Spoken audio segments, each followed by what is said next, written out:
সংবিধান বাতিলের প্রয়োজন নেই, আলোচনা করে সংশোধন করা যায়। নুরুল হক। গণ অধিকার পরিষদের সভাপতি নুরুল হক বলেছেন, বিভিন্ন সময়ে সংবিধান 17 বার সংশোধন করা হয়েছে। এটা বাতিলের প্রয়োজন নেই, বরং সবার সঙ্গে আলোচনা করে সংশোধন করা যায়। আজ মঙ্গলবার বেলা 11:30টায় রাজধানীর পুরানা পল্টনের দলের কার্যালয়ে এক সংবাদ সম্মেলনে একথা বলেন নুরুল হক।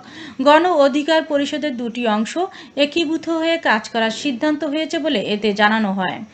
সংবাদ সম্মেলনে দেশের চলমান রাজনৈতিক পরিস্থিতি নিয়ে দলের নেতারা বক্তব্য দেন। এ সময় নতুন বাংলাদেশ গঠনে অতীতের সব ভেদাভেদ ভুলে এক হয়ে কাজ করার সিদ্ধান্ত জানানো হয়। নুরুল হক বলেন, জাতি একবারেই স্বাধীন হয়, ৭১-এর সঙ্গে ২৪-এর তুলনা চলে না। তিনি আরও বলেন, কোটা আন্দোলন ও জুলাই আন্দোলনে আহত সবাইকে সরকারের সার্বিক সহযোগিতা করতে হবে। আমরা ইতিমধ্যে সরকারের নানা দুর্বলতা লক্ষ্য করেছি। আইন শৃঙ্খলা পরিস্থিতির এখনও উন্নত হয়নি। আওয়ামী হাই কমান্ডারের লোকজন পালিয়ে যাচ্ছে। সচিবালয়ে আগুন আমাদের হতাশ করেছে। ঘোষণাপত্র সর্বজনীন করার উদ্যোগ নিয়ে প্রধান উপদেষ্টা জাতিকে বিভাজন থেকে রক্ষা করেছেন বলে মন্তব্য করেন নুরুল। তিনি বলেন, আগামী নতুন বাংলাদেশ গঠনে ঐক্যবদ্ধ থাকার কোনো বিকল্প নেই। এ পরিস্থিতিতে যে কোনো হঠকারী সিদ্ধান্ত দেশকে পিছনে নিয়ে যাবে। দেশ ও জাতিকে রক্ষায় ঐক্য ও সংহতির ভিত্তিতেই দেশ চালাতে হবে। বিস্তারিত থাকছে। সরকার পরিবর্তন হয়েছে, প্রশাসন একেবারে ভালো হয়েছে। প্রশাসনের মধ্যে এখনো যারা আছে, এই আমরাই তো এই শেখ হাসিনার ফ্যাসিবাদের বড় খুনি ছিল। এই প্রশাসনই তো শেখ হাসিনাকে গুম খুনে সহযোগিতা করেছে। কয়েকজনের চাকরি দিয়েছে, কয়েকজনকে বিচারের মুখোমুখি করেছে। সম্পূর্ণ সেটআপটা আগের সেটআপে আছে, শুধুমাত্র গুটি কয়েক ব্যক্তির বদল হয়েছে, সিস্টেমের বদল হয় নাই। এবং এখনো বড় বড় অপরাধীরা, ক্রিমিনালরা, গুম খুন লুটপাটের সাথে জড়িতরা প্রশাসনে আছে, ব্যবসায়ী কমিউনিটি আছে, সমস্ত জায়গা আছে। কাজে এদেরকে চিহ্নিত করে যদি বিচারের মুখোমুখি না করা হয়, তাহলে শুধুমাত্র একটা নির্বাচন হলে এই পরিস্থিতির উত্তরণ ঘটবে না।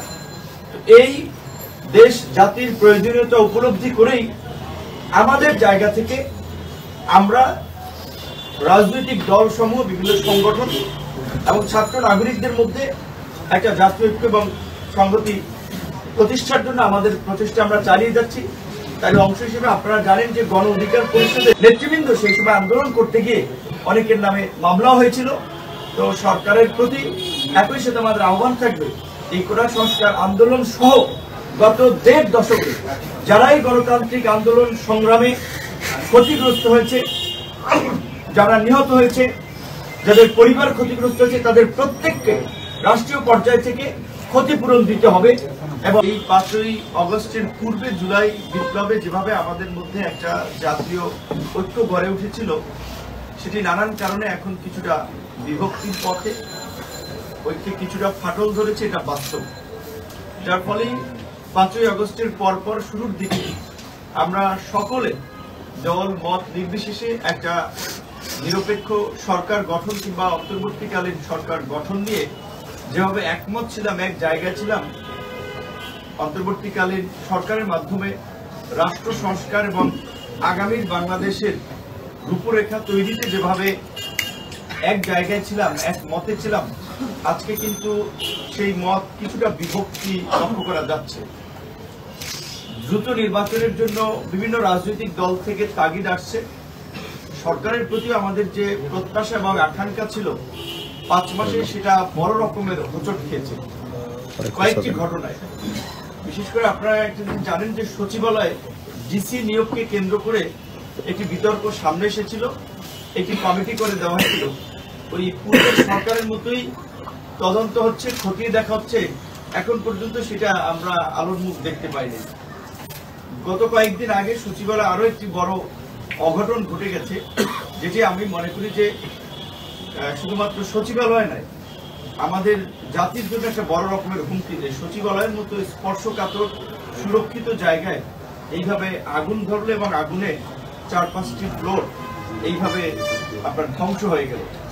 তো এই বাস্তবতায় আমরা মনে করি যে আমাদের মধ্যে জাতীয় ঐক্য সংহতির বিকল্প নাই আগামী রাষ্ট্র পুনর্গঠনে। এই গণ অভ্যুত্থানের একটা ঘোষণাপত্র থাকা দরকার ছিল, সেটি অনেক আগে থেকেই সকলের দ্বারা এটা উপলব্ধি হয়েছে, কিন্তু এখন পর্যন্ত হয়নি।